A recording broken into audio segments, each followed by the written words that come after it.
Hey, what's going on? It's your boy BT, and I came here to talk some boxing with the hundreds and hundreds of True School Sports subscribers.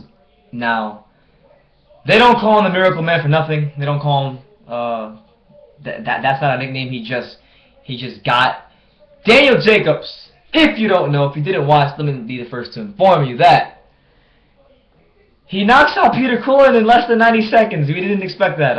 We know Daniel Jacobs has accumulated. He has a lot of knockouts on his record, but when we talk about this fight, when I talk about this fight, when the boxing world talked about this fight, it was always generally about Peter Quillin and Peter Quillin's power and Peter Quillin hurting Daniel Jacobs. Well, Daniel Jacobs, before this fight even started, whether it was the weigh-ins, whether it was his ring walk, he looked a little bit more focused. He looked a little bit more hungry. He looked like he genuinely wanted to prove a point, and he took in all the doubt, all the negative energy, all the people that just rolled him off, and he won there tonight, and he got the biggest win of his career, and the biggest fight of his career, and he stops Peter Quillin in less than 90 seconds.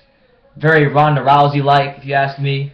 And I mean, wow, you talk about a great story in Daniel Jacobs to go from cancer, to have tough losses, to get knocked out, to in his last fight against Sergio Mora put up a subpar performance where he gets knocked down by a light puncher. People saw that and they thought, wow, Sergio Mora, a 154-pounder who blew up to 160, comes in and knocks down Daniel Jacobs. If that's what happens to Jacobs in that fight, then it's definitely going to happen when he fights Quillin. And it didn't happen. Peter came out, trying to establish his jab, touched him a few times, but outside of that, once they actually engaged and the first flush shot was landed, an explosion happened, an annihilation happened. The first loss of Peter Quillin's career happened, and I mean, for one guy, you have a guy in Daniel Jacobs who we now have to look at in a different lens, in a different light, with a better perception on, because that was a really good fight he just stopped. I mean, yeah, I know there's many people out there in the boxing world who believe that Peter Quillin, is all hype, that Peter Quillin is a hype job, that Peter Quillin isn't as good as advertised. I know there's people out there that believe that, but whether you like it or not, Peter Quillin has beaten some good fighters. Peter Quillin was undefeated. Peter Quillin, stylistically speaking, was a very tough fight for Danny Jacobs on paper. But that's the great thing about this sport, and that's the great things about sports in general, is that we don't play them on paper, we play them in real life. You got to go out there, you got to perform, you got to execute.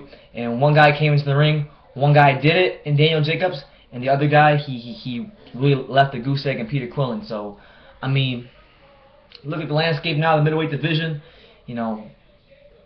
I, along with many people in the boxing world, thought that Peter Quillin fighting Gennady Golovkin, that was a good matchup, a good stylistic matchup.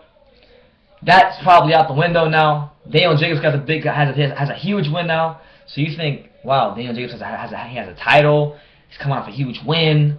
The hype on him is a little bit higher now.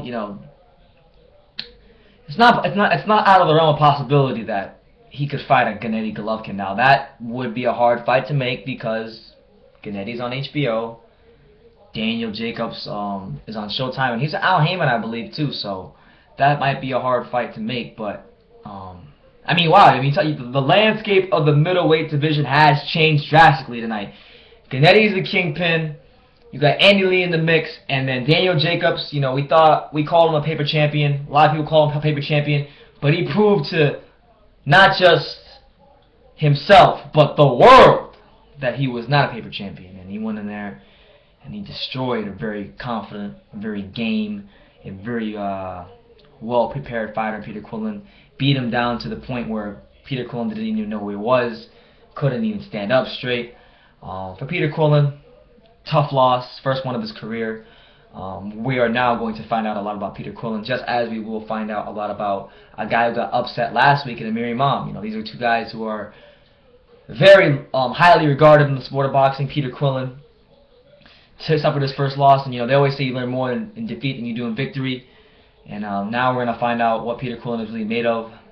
He took the loss, in the post-fight interviews. he was very humble about what he was about how everything took place. He wasn't, you know, saying that this guy did this or that. He didn't make an excuse. He was very gracious, and he gave Daniel Jacobs a lot of credit. So just, I know they're friends, so it might be a little bit easier to show that sportsmanship, but good sportsmanship by Peter Quillin. And you know, I got to talk to him last week in Hialeah at the Arizona Lara fight.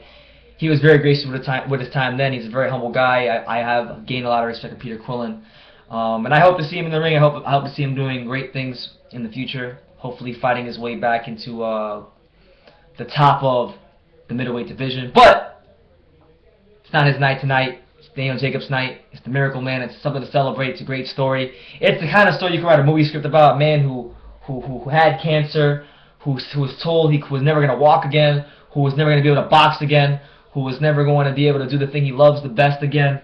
And not only does he come back, but he fights the guy in his backyard as the underdog. You know, if you watch the fight, you saw the Showtime polls. The people, 55% had Quillin, 45 had Jacobs. It was a pick'em fight, but people leaning towards Quillin. I personally was leaning towards Quillin. I just didn't think that Jacobs would be able to hurt Quillin, even though he does have a reputation for knockouts. And he went in there tonight, and he showed the world that you got to take him more seriously as a puncher and as a fighter as well. So Daniel Jacobs gets it done, wins the Battle of Brooklyn. There might be a part 2. He said he gave Peter Quillin a rematch. So that's really up to Quillin and his team to decide what they're going to do.